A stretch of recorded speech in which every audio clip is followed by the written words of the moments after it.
Boom. Welcome back to Buckeye Talk. I'm Stephen Means. That's Andrew Gillis.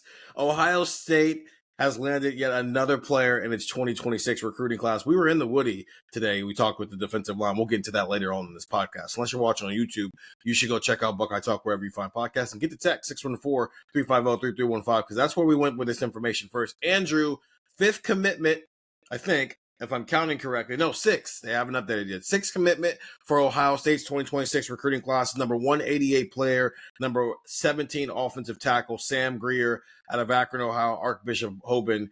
And he joins Maxwell Riley, who committed not too long ago. Tyler Bowen, I don't know, early returns on the recruiting trail looking pretty good here. Boom. To quote Stephen Means. The reason that was so funny is because he just said it so nonchalantly. I wasn't ready for it. But that is what Ohio State tweets whenever they get a big commitment, and this is certainly a big commitment. I guess figuratively and literally. Sam Greer, he's like listed at 6'6.5", 310. He's the number 188 overall prospect for the 247 Sports Closet, the number 17 offensive tackle. He's the number 7 player in the state of Ohio. We said this on a previous pod. Actually, like 24 hours from this video that we are doing, we said, what does Sam Greer mean? What would he mean to Ohio State? How do we feel about Sam Greer? And I said I think he was the most important person left on the board. Well, he's now committed to Ohio State. This was a massive, massive swing for Ohio State and for Tyler Bowen. One, because Sam Greer is a heck of a football player. You know, he's got a lot of the traits you look for in an offensive tackle. He's big. He can move. He's a basketball player. Like, the footwork is there. This is an explosive, powerful, you just look at him and go, Big Ten tackle. You just look at him and think, okay, this is what they look like. This is what these type of players look like, right? That's the on-field aspect. You get a position of need filled. I think for as much as we talk about offensive line recruiting for Ohio State, the interior was probably pretty okay. You know, you look at where you're at with this current team. You look at even the last couple of years, Josh Padilla, Gabe Van Sickle, Devontae Armstrong. It's like you talk about a lot of these like interior guys, Jake Cook, and you're like, okay, you know, this is okay on the interior. The edges were where you were having some problems. Well, now you bring in Sam Greer. And Greer joins Maxwell Riley. And this, to me, when you put these two things together, is a pretty important narrative, I guess, if that's what you want to call it. You land two Northeast Ohio kids because Sam Greer is from Archbishop Hoban up in Akron. Maxwell Riley attends Avon Lake. Now you get these kids in the mix, and all of a sudden, you have the makings of a pretty good offensive line class. Maxwell Riley is a top 150 player. You've got two top 200 recruits. Tyler Bowen's been here less than 2 months. So from everything that we have talked about for this Ohio State offensive line recruiting, and I know I'm going long here, but this is just a massive, massive deal on the field, but it is also a massive, massive deal when you start to kind of look at the helicopter view and start to look at the 10,000-foot view of this and go, well, hang on, wait a minute. Now they have this guy. They've got Maxwell Riley. There's other prospects that they seem to be doing well on. There's other prospects that they're in the mix on. This is exactly what you want to see from Tyler Bowen early on in his tenure. I'm going to play some devil's advocate here because I think this is a pretty big deal. He's the best two offensive linemen in the state of Ohio, and this is a guy 6'6.5", 310. He's a legitimate tackle, and he's been in the building twice in the past 10 days, and so we got a chance to see him next to Tyler Bowen, who, as Andrew has described, is a mountain of a human being. Sam Greer is also a mountain of a human being. He somehow makes Tyler Bowen look small. I don't know how he does it, but he does it. But you got a true tackle, and you lock down a guy in your backyard. The positive news is you've got these two guys locked in before April hit. And so now you can go out big fishing, right? Now, when you come back to the conversations about some of the top tackles in the country, where you're talking about Jackson Cantwell and Emmanuel, I cannot pronounce this kid's last name. Ianhacho. Okay. Oh, look at me. First chance, man. Every so often, Felix Ojo, some of these guys. And maybe you learn them, maybe you don't. But the point of the matter is, when you get Maxwell Riley and you get Sam Greer locked down before March is over, it gives you a lot of room between now and signing day to go out big fishing with some guys. You're going to need a lot of your attention. And not saying that you're going to neglect Sam Greer and Maxwell Riley in the process, but maybe they're like Josh Myers was in 2017, where it's like, Coach, I'm committed. Leave me alone. Go talk to Wyatt Davis. And they got him Wyatt Davis at the end of the day. So that's the positive here. The other side of this coin is we've been here before. When Justin Fry took over in 2022, heading into the 2023 recruiting class was going to be his first full class here. That was the question. Hey, can this guy recruit nationally? Well, he went and got the in-state guys. He went and got Luke Montgomery. He went and got Josh Padilla. He went and got Austin Saravelt.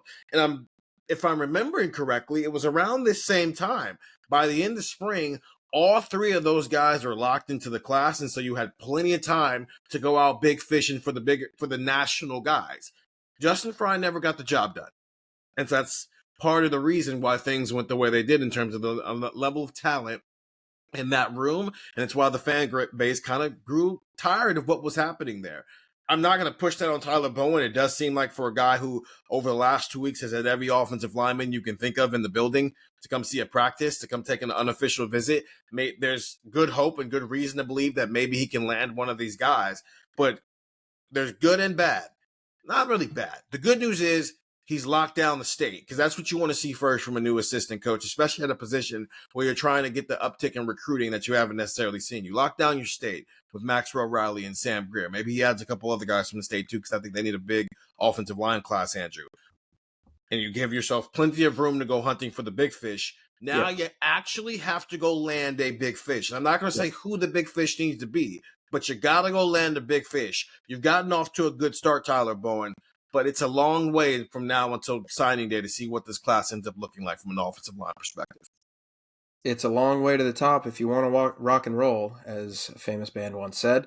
Well, if you can't name the band, then you can't say it. I don't know the name of the band. That's why I'm thinking that. It's just not about you. It's about me. Oh, my goodness. It's AC/DC, man. You got to know that. It's AC/DC. I don't have to. First of all, I don't have to know that. You don't have to know that, but it is AC/DC. That's like saying that you don't know a cut from Michael Jackson. You don't have to know it. It's interesting and weird. You don't have to know it. I guess that's fair. We're not rocking and rolling with Tyler Bowen yet. But like we're rocking. Like we're close. Like we're almost there, because we pulled the tickets up on Ticketmaster. Yeah, that's what we've done. The question that I would have is, what would you realistically want to see from Tyler Bowen in his first 2 months as coach of Ohio State? Yeah, or as offensive line coach at Ohio State? That has not happened. Yeah, A plus right now for Tyler Bowen, and I think you are right. You land 2 in-state kids. Now you're going to start to see, okay, can he go land Micah Smith out of Florida, who I think Ohio State is in good position for? Does he feel comfortable going local and going to get a kid? Pete Eglet is from Bishop Watterson. Like, that's a kid who I think Ohio State can be interested in. We've mentioned it a billion times. They've brought in 1 million kids from out of state. Felix Ojo, you mentioned. Jackson Cantwell, you mentioned. Zayden Krempin's another kid. They offered there's 1 million people, and we could literally have another 20-minute video talking about all of the kids that they've offered and all the kids that they had on visits. So, that I think is the next step for Tyler Bowen. But fans should be very, very excited about what has happened here in these last 2 months on the offensive line, because he did the thing that you needed to do. And he did the thing, frankly, that Ohio State hasn't really done, because you look at last year's recruiting class. Okay, you get Carter Lowe. Top 75 recruit, 4-star prospect. I really like Carter Lowe, and I think people really like Carter Lowe too, for obvious reasons. That kid is going to be a really, really good tackle for Ohio State. Then you get Jake Cook, 4-star prospect, top 375, top 400, somewhere like in those late, like lower 4-star rankings. Then you bring in Javen McFadden, same kind of mold. I think they're like 1 spot off in terms of the offensive line rankings. He's another top 400 guy, kind of at the back end of that 4-star ranking, but that was it. You only brought in 3 offensive linemen in last year's class. So if you want to look at it this way, you're 66% of the way there to what last year's class was. And Ohio State does need probably 5 or 6 in this class, but this is exactly what Ohio State fans should have been looking for. And I don't know if you can say, well, now you got these 2 guys, you go big game hunting. I think there are prospects that, you don't necessarily need to say, oh, well, we're good now because we have these 2. I think there are other things you need to lock down. I think you need another tackle. I think you would like some maybe versatility because I think Maxwell Riley's probably going to play in the interior when he gets to Ohio State. Greer's going to play tackle. So you want another tackle. You want to bring in some interior guys too.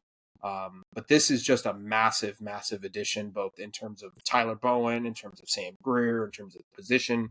It is a really big deal. Like, we would not be talking about this if Sam Greer was a wide receiver like this, right? Like, if Sam Greer was the number 188 overall prospect and he just so happened to play receiver at Archbishop Hoban, we'd be like, oh, well, Brian Hartline did it again. He's probably going to be a first-round pick one day. This kid's going to be really good. That's the way that things happen at Ohio State. But on the offensive line, that is why that this video is now over 10 minutes. That is why that when we talk about this thing, it is a huge deal. So we'll see where Tyler Bowen goes next. There are, as we've mentioned, a lot of options. I'm curious to see kind of what those options are. Does this maybe start the ball rolling? Does this get other kids in the mix? We're going to find out.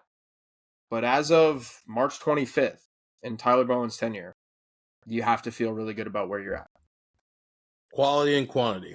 That's what we're looking for in this class. And so far, he's off to a good start with both of those things.